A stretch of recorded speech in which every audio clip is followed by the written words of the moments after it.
Welcome to Your Food Business Success. This podcast is for early stage entrepreneurs in the packaged food industry ready to finally turn that delicious idea into reality. I'm your host, Sari Kimball. I have guided hundreds of food brand founders to success as an industry expert and business coach, and it's gotta be fun. In this podcast, I share with you mindset tools to become a true entrepreneur and run your business like a boss. Interviews with industry experts to help you understand the business you are actually in, and food founder journeys so you can learn what worked and didn't work and not feel so alone in your own journey. Now let's jump in. Welcome back to the podcast, everybody. Oh my gosh, do you ever have those moments in your life of just pure inspiration, like pure epiphany, where you're just like, oh my gosh, it all came together. I found that key, that perfect ingredient in the recipe, or that perfect technique that just pulled it all together and it made it all work and it makes sense. I think about Chanel with her puff pastry with Good Love Foods, and I do not know how she did it, but I know it took endless hours of R&D and all the testing and all the trials, but she makes the most amazing gluten-free puff pastry that is to die for. It's like I would not have known, and I used to teach people how to make puff pastry. Anyway, I digress, but that's kind of what it's been like here for me, is like it all has just come together. And here's what that is. I work with so many brands, businesses, want to be entrepreneurs every year. I've been doing this. Oh gosh, I'm heading into my 7th year of being an entrepreneur, having my own business, and, working with early stage packaged, oftentimes food, but I also work with other kinds of makers who make a packaged product, and they're really passionate about it and they want to go sell it and start a business and see if they can make this work. And I've just been noticing that we're hitting some roadblocks. Like I'm just seeing where there's this pain point where like people start a business out of this passion and then they just get so run down by the business. Like the business is running them and it's sucking the life out of them. And they're just so defeated and hopeless and frustrated and just not having any fun at all. And I'm trying to figure out like, how can I help them? Like, what is going on? How do we make this shift so that it's not that way? And it's like, I can offer all of these tools and all of these things that you need to do, but there's just something that's not clicking. And then it finally came to me, and it came through reading a book called E-Myth by Michael Gerber.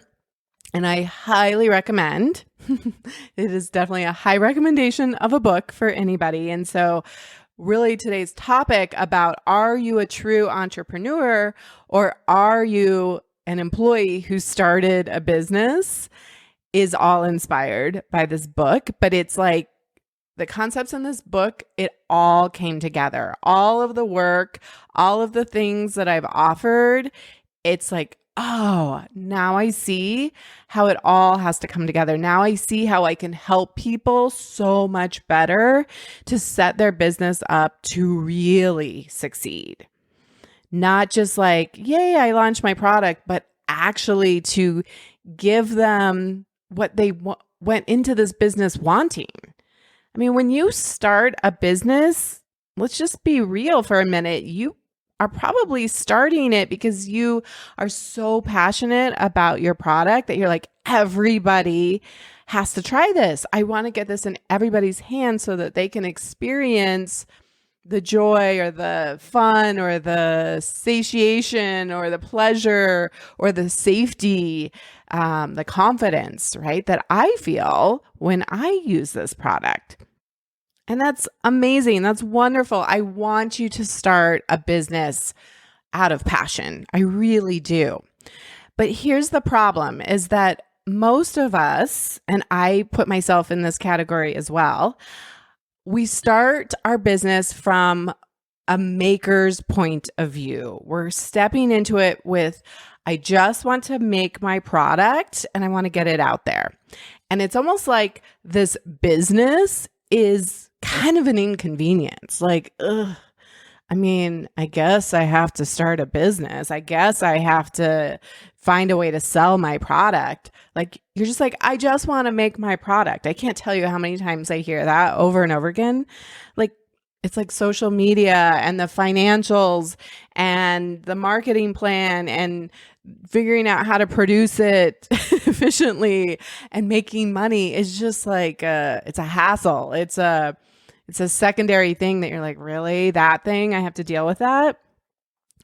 And Michael says that, most of the time, people are coming in with about 70% of doing their business from a maker's point of view. He calls it a technician, but I like maker because that's what you are. For most of you, you are the maker. And then the other two personalities that do need to happen for a business are the entrepreneur and the manager. And the entrepreneur is the one who decided to turn this home thing into a business. He calls it a seizure, an entrepreneur seizure. I would call it maybe more of like a inspiration, like a fit of inspiration that you're like, yeah, what if I could? How cool would that be? Right? And we start this business thinking it's going to give us so much joy and we're going to be so happy and we're going to be making money. And maybe you can get out of your job, that prison. I literally work with one woman who does work in a prison. So we joke that like, she wants this business to get her out of prison. It's true, right? Literally. So you all come in with like, I want to have freedom. I want to have flexibility. I want to have fun. I want to like be living into my passion every day. And so you have this little part of you in your mind that's like this entrepreneur personality. It's like, yeah, you could do this. We're going to do this. We're going to do this. And it's going to be amazing. And they're thinking about the vision and the future and what if, and they're getting creative and they're innovating. And it's like the entrepreneur and the maker kind of get together and the maker for a moment is like, okay, maybe we could do this. I hear that voice, that entrepreneur voice, and I think I could make this work. And then the manager is a really necessary component of any business. I literally just bought 3 different hats from Amazon. When I get them, I'll have to do a little reel for you guys. But 3 different hats representing the maker, the manager, and the entrepreneur, because it's literally like you have a split personality and you need all 3 of these to make it work. And the manager is the one who's creating order. They're creating processes, their systems. Like they really value status quo and like efficiency and getting the most out of the maker. They're managing the maker and they're also kind of managing the entrepreneur. Like they're the ones that see all the problems with what the entrepreneur is proposing. And the entrepreneur is oftentimes like has that shiny object syndrome thing going on where they're like, yeah, let's do that. Let's do that. And then it's like the manager, there's a little part of you that's the manager that tells the maker, like, we're going to do this.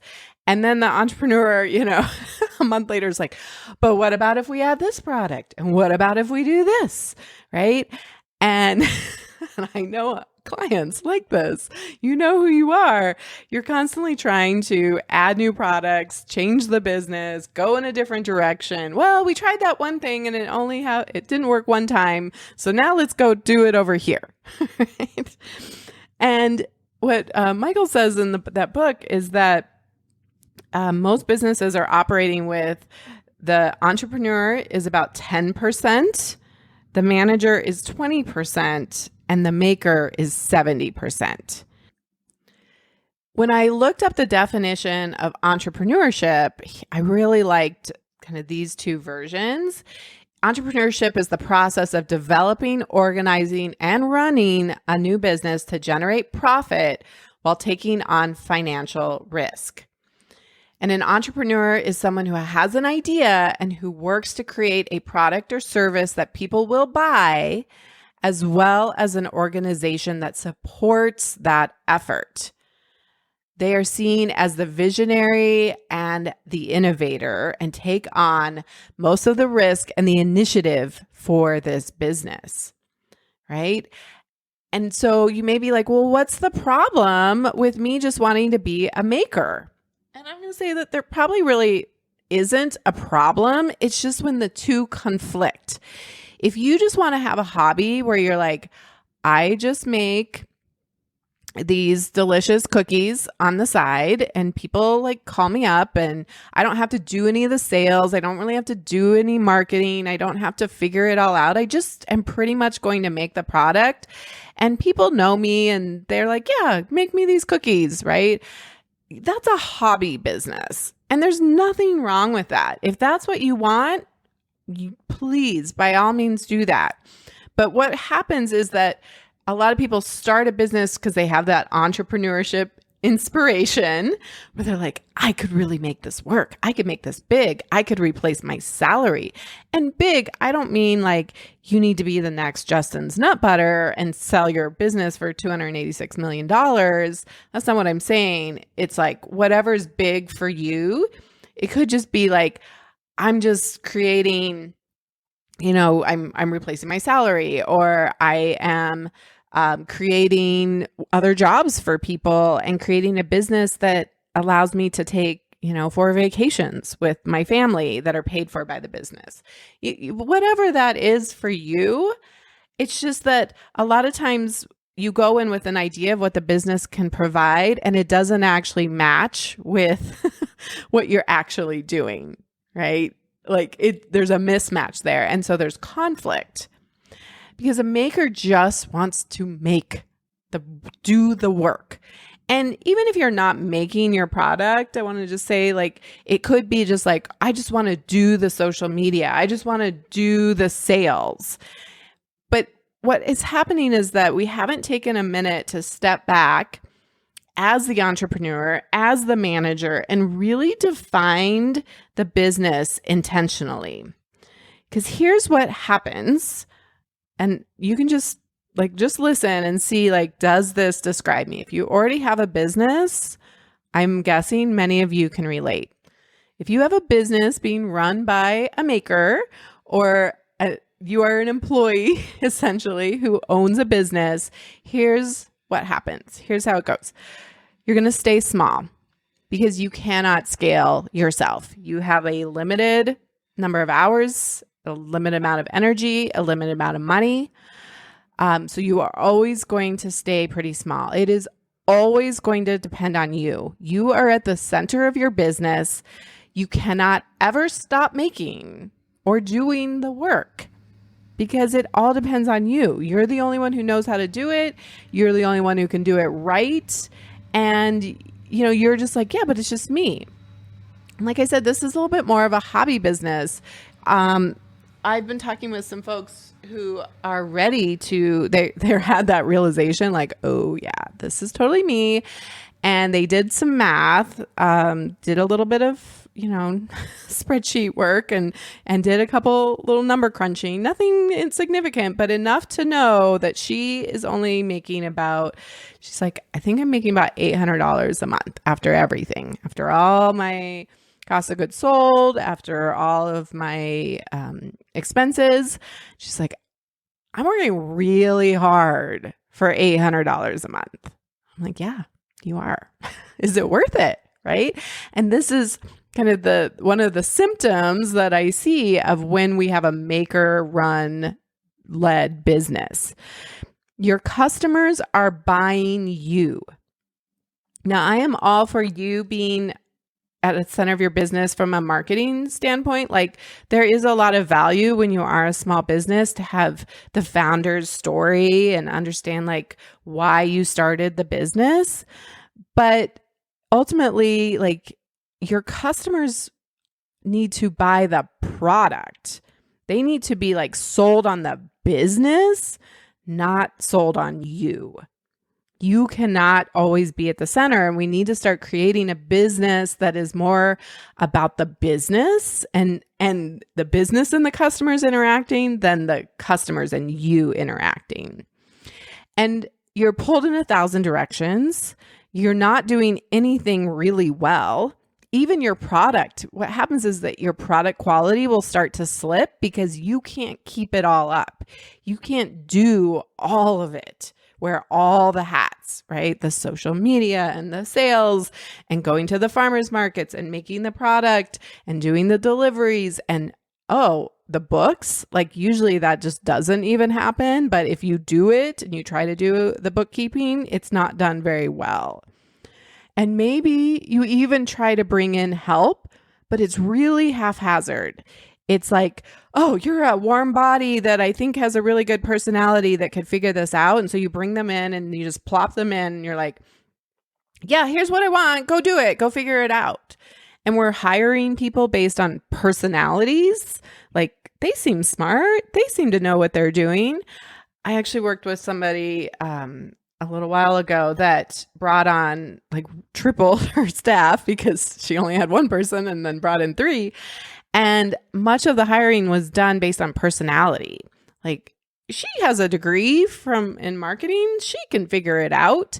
And so there's a lot of delegating through abdication. You're just like, you're just like, I just got to get rid of this thing. I can't do social media anymore, or I can't do the books anymore. Let me bring somebody on who knows what they're doing, instead of having a system and a process that you know exactly what the result needs to be and you've figured it out.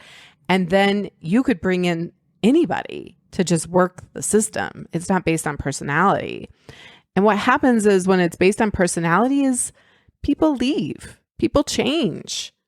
And then it's like, and I did this, you guys, if you've been around me, I brought in somebody to really help me with my business. And it was totally a hire on personality. I really thought that she had what it takes to like get me to the next level and support me in the way I needed to be supported. But I didn't really know what that looked like. And so I just was hoping that she would figure it out. And it was terrible for both of us. I mean, at the end, it got really messy and it was not fun. And ultimately I was left with like, I was reliant so much on her to figure it out. And there were no processes. There were no systems. And so when she left, I had to go figure it all out myself. And it was terrible. And now with my VA, I have a couple of other people that I work with remotely. There are I had to go do the work. I had to create the processes and the systems. And now it doesn't really matter whether it's Vanessa or it's somebody else. I mean, I love her. She's amazing. But I could plug in a different name and the process, the outcome would still be the same because the process works. Whoever's doing the actual work. And so you kind of feel like a ping pong ball, right? You're just like, somebody said I should do this and somebody said I should do this. And what about that? And oh my gosh. And then, tax time. Oh gosh, and meanwhile, the very reason why you got into this is being crushed, that passion, right? Because now you are literally underwater. Is like, I'm putting together a presentation. It's like that underwater, like you're just gasping for air. You're feeling the pressure. I know this feeling really well. I can feel it right now when I think about it. It's like that pressure of your business. It's like a board with weights on it, just crushing you slowly, right? It's that feeling of just drowning and you're like just gasping for air. And when you're with your family, you're feeling guilty because you're not doing the business. And when you're in your business, you're feeling guilty about not being there for your family or your relationships. Your health suffers. Your sleep suffers, like you become just a complete wreck. And that is where, unfortunately, where I meet some of you, where you finally come and get help. And it just breaks my heart because it doesn't need to be this way. Here's the alternative. Instead of resenting your business, instead of loathing your business, there is a possibility. There is a different way to do it. And it's about falling in love with your business, falling in love with being an entrepreneur, not just a maker. It's about creating a business that actually works, whether you're there or not.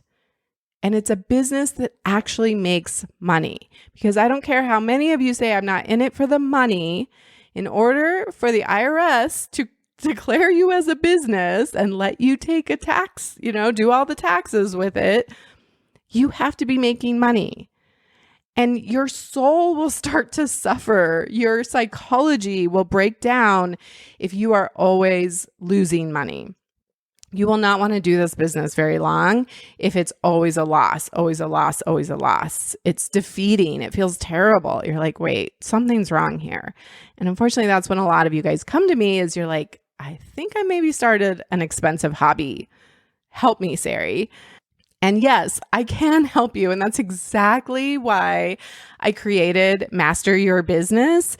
And it's not too late. If this is resonating with you and you're like, oh my gosh, Sari, you are describing me and my feelings towards my business to a T, then it is definitely not too late. We start on January 18th if you're listening to this podcast live. And my plan is to run this program multiple times a year, and we'll do more with it. But this first round will start on January 18th. So you have a little over a week to get into this program. So what does that look like to step into being a true entrepreneur? It's going to require you to learn new skills, right? To get out of your comfort zone. You know how to make your product. Good. Sold. Like, of course, it better be a great product. Done.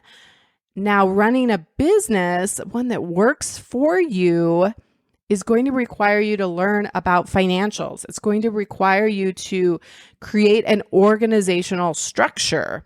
It's going to require you to look ahead and say, does this kind of business align with what I actually want? What is my mission? What is my future vision of my life?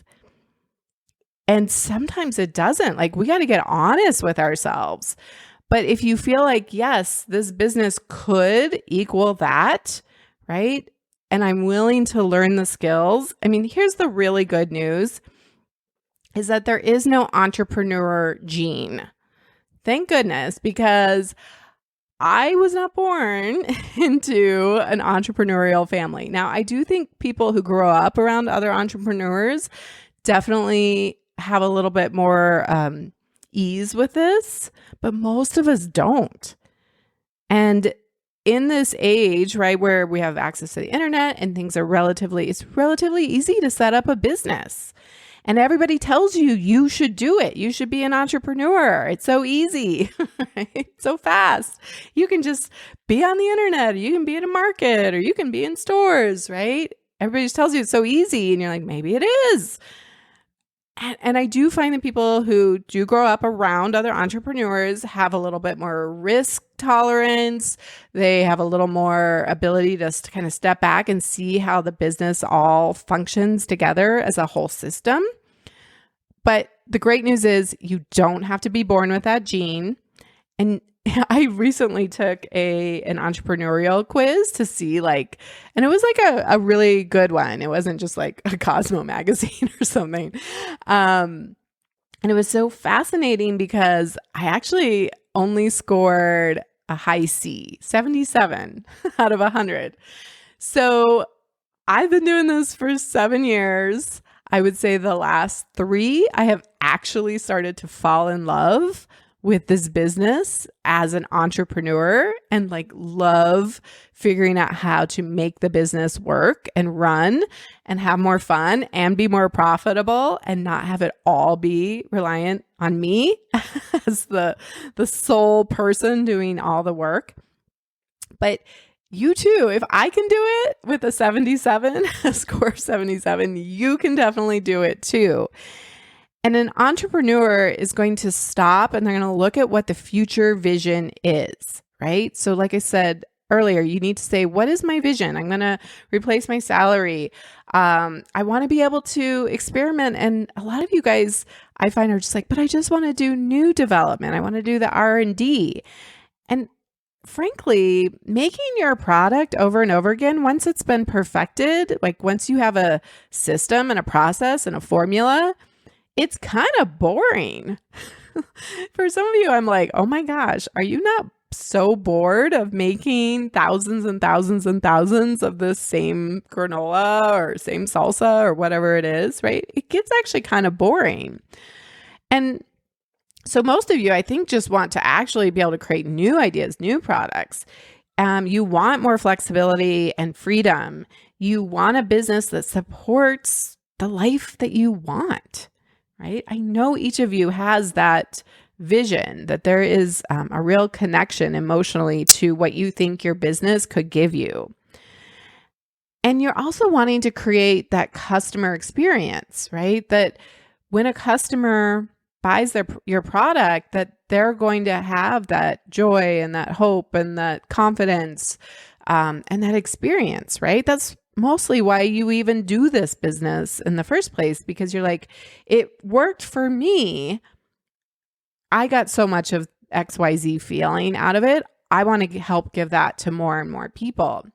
And so starting with that end in mind, we have to work backwards and we have to actually be like, I'm excited to figure out the business. Look at your business as if you would a recipe. Like you're trying to figure out how to make that puff pastry, that gluten-free puff pastry work.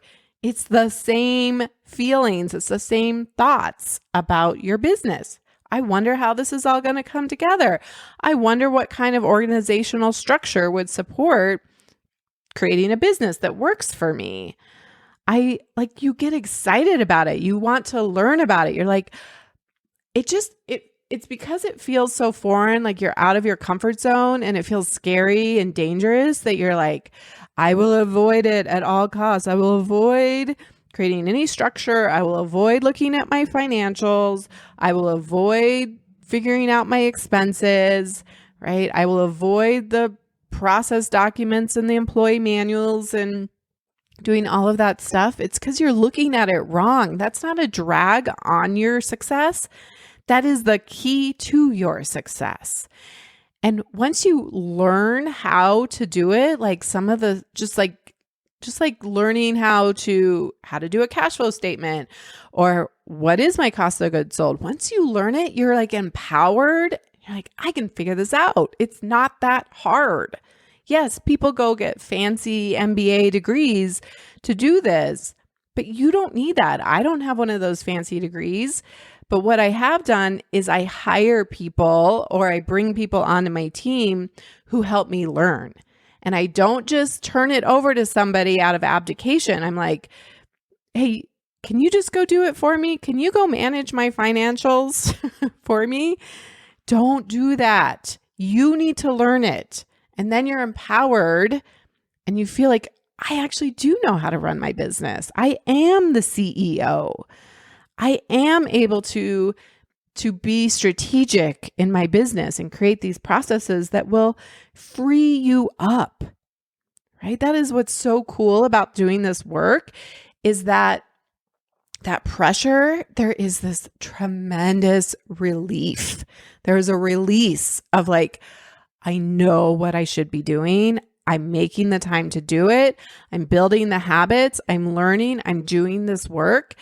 And it becomes fun and it becomes like calm. There's a confidence there, right? We've conquered the chaos, as I've been saying, of your business. And it's like, there's order now. It all starts to make sense. And so instead of trying to build the business as the maker where you're in the airplane or in the air trying to build the airplane, let's actually create the structure and yes, we're going to fine tune things as it's in the air, but let's do it ahead of time.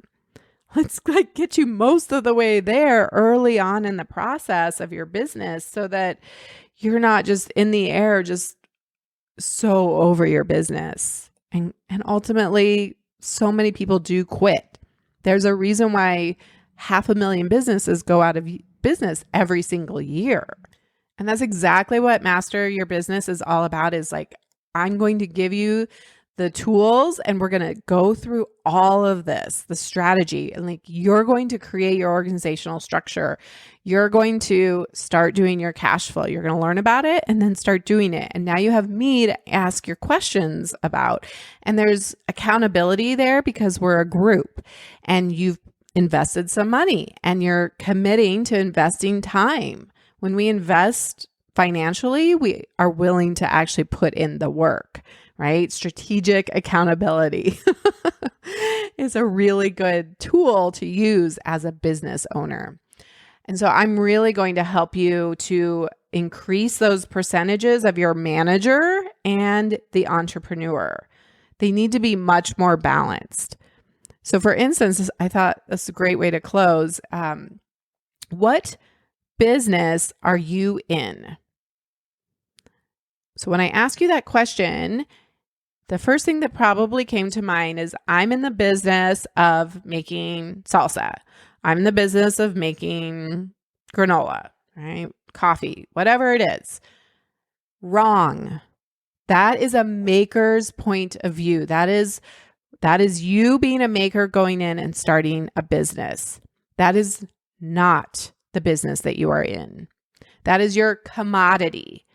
The business you are in is the feeling, it's the customer outcome when they interact with your business.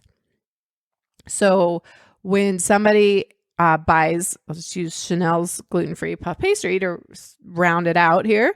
When somebody buys her puff pastry, she is in the business of selling confidence and like nostalgia and deliciousness, right? Like this experience of, I didn't think I could ever have this product again, right? This joy and the feeling of safety. Like I'm celiac and I can still eat this. It doesn't matter what the product is. That's what she's actually, the business that she's in. It's the feeling. And so now you get to decide, am I going to actually be the entrepreneur and the manager who creates that business of selling those feelings? And if that doesn't interest you, then that is the best news ever that you figured that out. And maybe just keep your hobby business. It's not a problem. There's nothing wrong with it. But for so many of you who do want to create something big, who you do want to create something that gives you more freedom, that supports the life that you really want, that gets you out of prison of the job, please, you need to step into being an entrepreneur, because what a maker does when they start a business is they create a new job with a more insane boss. And that doesn't work. It won't work for very long.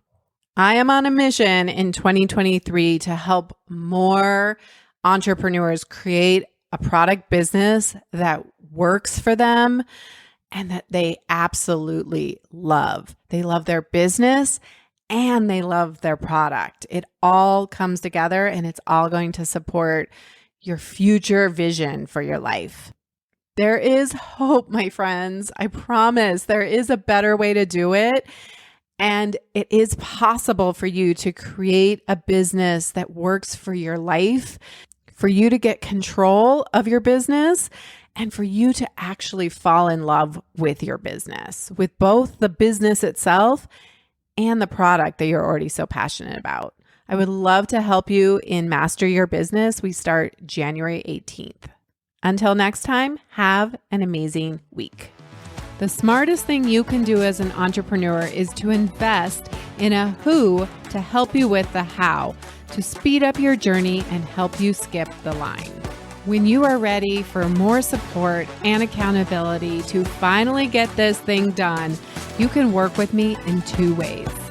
Get me all to yourself with one-on-one business coaching, or join Food Business Success, which includes membership inside Fuel, our community of food business founders that includes monthly live group coaching calls and so much more.